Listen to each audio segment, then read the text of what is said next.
ये वीडियो देखा आपने, ऐतिहासिक वीडियो है। 2024 का ये वीडियो गवाह बनेगा। लालू यादव से वाईएसआर मिल रहे हैं।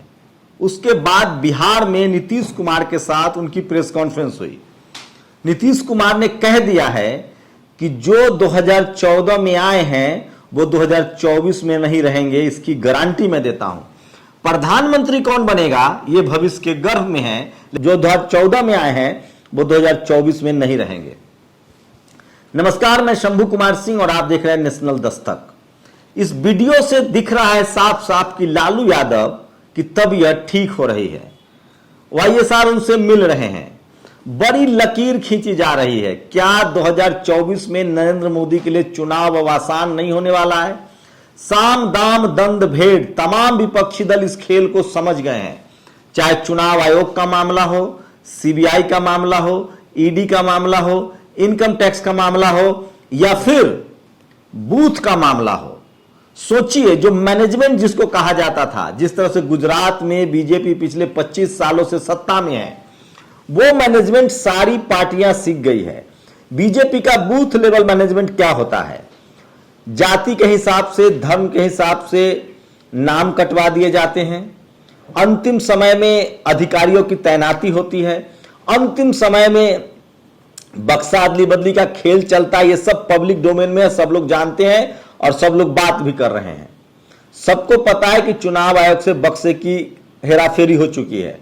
इन सब के बावजूद चूंकि आप कोई भी तरकीब अपनाएंगे वो फ्लॉप हो जाता है। एक बार, दो बार, तीन बार के बाद लोग जान जाते हैं।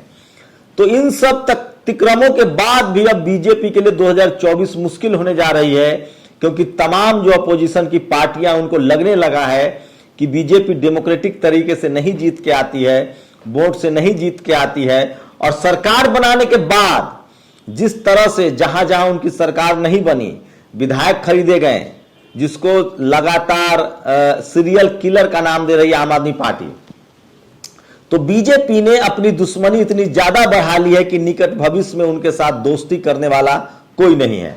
नीतीश कुमार एक बड़ा चेहरा है, ओबीसी के चेहरा है।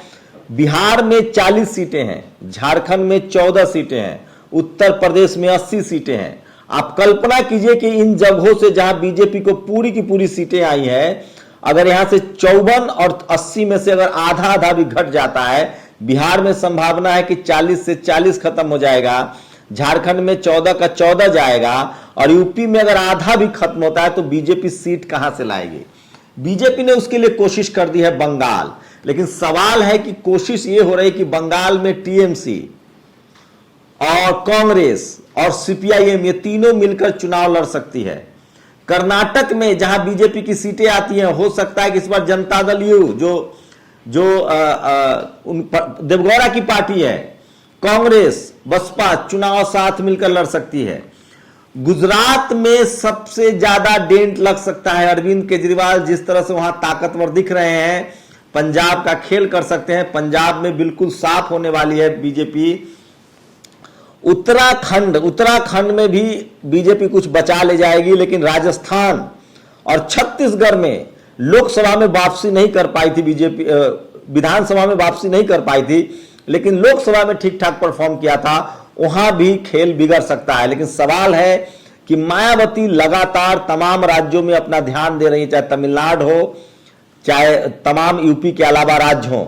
ओवैसी बड़ा फैक्टर है, लेकिन सवाल यही है कि लोगों का इतना दबाव है, लालू यादव की इतनी सलाहियत है, वो किसी को भी फोन कर सकते हैं। वो ममता बनर्जी से बात कर सकते हैं, वो मायावती जी से बात कर सकते हैं, वो ओवैसी से बात कर सकते हैं।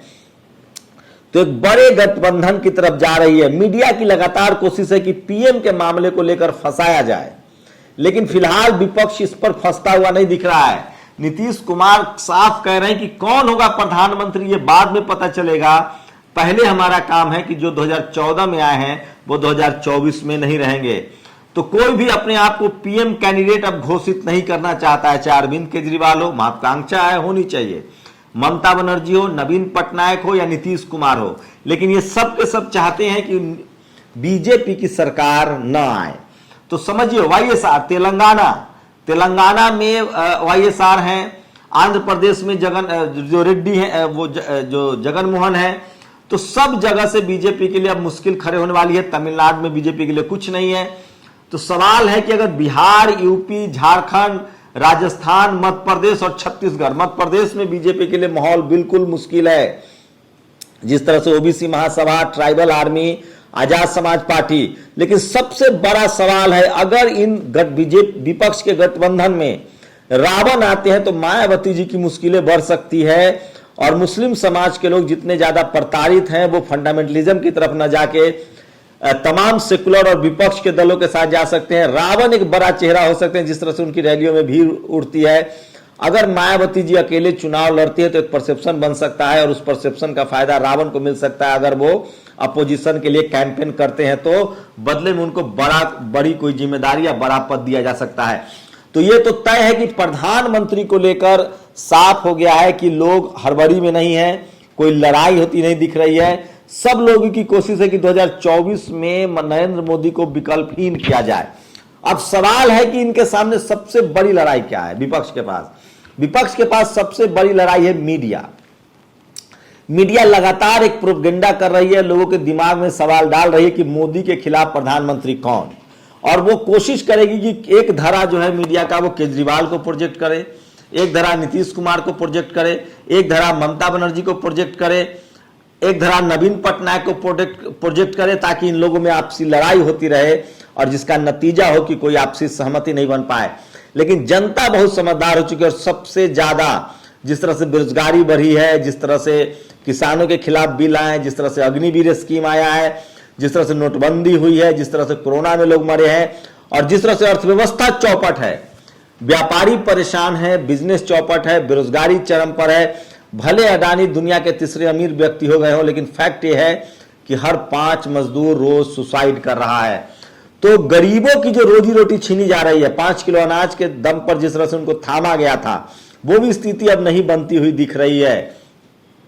तो भारत में डेमोक्रेसी की जड़ें गहरी है और हो सकता है कि 2024 में बिना किसी पीएम कैंडिडेट के नाम लिए हुए अपोजिशन एकजुट हो और पहली उनकी कोशिश होगी कि बीजेपी को हराया जाए और दूसरी कोशिश होगी कि एक समान सहमति बनाई जाए। नीतीश कुमार इसमें बड़ा नाम हो सकते हैं क्योंकि उनके गठबंधन के पास लगभग 35-40 सीटें होंगी। उनकी छवि साफ है, ओबीसी के रिप्रेजेंटेटिव हैं, सवर्ण समाज के मुकाबले वो ममता बनर्जी सवर्ण समाज से आती हैं, नवीन पटनायक सवर्ण समाज से आते हैं, बिहार का कोई प्रधानमंत्री नहीं हुआ, ये भी एक बड़ा फैक्टर है। अखिलेश यादव हो, मायावती जी हो, उनको कोई गुरेज नहीं होगा नीतीश कुमार के नाम पर, तो ये भी एक प्लस पॉइंट है। स्टालिन को कोई गुरेज नहीं है प्रधानमंत्री मोदी इनके नीतीश कुमार के नाम पर। तो साफ साफ है कि एक बड़ी सहमति बनेगी, लेकिन इसकी कोई चर्चा नहीं होगी। मीडिया को काम पर लगा दिया गया। ये तो तय है कि बीजेपी अरविंद केजरीवाल को ज्यादा प्रोजेक्ट करने की कोशिश करेगी क्योंकि उनका जनाधार बहुत ज्यादा नहीं। लेकिन एक बात तो तय है कि पंजाब उनके लिए बेहतर करेगा, दिल्ली उनके लिए बेहतर करेगा, गुजरात में बेहतर करने जा रहे हैं, उत्तराखंड में बेहतर कर सकते हैं, हिमाचल में बेहतर कर सकते हैं। और अगर जितना बेहतर अरविंद केजरीवाल करेंगे उतना ज्यादा नुकसान अगर किसी को होना है तो वो बीजेपी को होने वाला है, क्योंकि आम आदमी पार्टी के साथ जो वैश्य समाज का वोट है, जो केजरीवाल के जातिगत वोट है, वो बीजेपी के साथ है। अगर वो टूटता है तो बीजेपी को दोनों तरफ से नुकसान होगा। नीतीश कुमार ओबीसी के बड़े चेहरे हैं, उन पर एक सहमति हो सकती है और अगर ओबीसी वोट दरकता है तो बीजेपी का फिर कोई नामलेवा नहीं होगा। शेड्यूल कास्ट के लोग ऑलरेडी परेशान है, वो वोट नहीं करना चाहते हैं। ट्राइबल ऑलरेडी परेशान है। अगर हेमंत सोरेन की सरकार चली जाती है किसी बस, तो बीजेपी ने जो ट्राइबल कार्ड खेला है द्रौपदी मुर्मू को राष्ट्रपति बना के, वो उससे छिटक सकता है। तो भारत में 412 सीट जीतकर भी लोग सत्ता से बाहर हुए हैं। राजीव गांधी, मान्यवर कांशीराम साहब ने कर दिया था। यह बात तय है कि मीडिया से लड़ना अपोजिशन के लिए सबसे बड़ी चुनौती है। सोशल मीडिया पर देखते हैं वो क्या कर पाते हैं। एक बात तो है कि अपोजिशन के पास सब कुछ है, राजनीतिक एजेंडा है, नेता है, मीडिया नहीं है। देखना होगा कि वो कैसे लड़ते हैं। लेकिन जनता ने मीडिया का रूप ले लिया है। सब लोग ट्विटर, फेसबुक और पर हावी हैं। टीवी जिस तरह से कम लोग देख रहे हैं उससे साबित है कि टीवी अखबार ने अपना भरोसा खत्म कर लिया है। गरीबी लाचारी से गरीब टीवी देखना नहीं चाह रहा है और उसको 5 किलो राशन भी बंद हो रहा है। तो हो सकता है कि इंडिया साइनिंग जिस तरह से वाजपेयी के समय कैंपेन चला, उनकी वापसी नहीं हो पाई।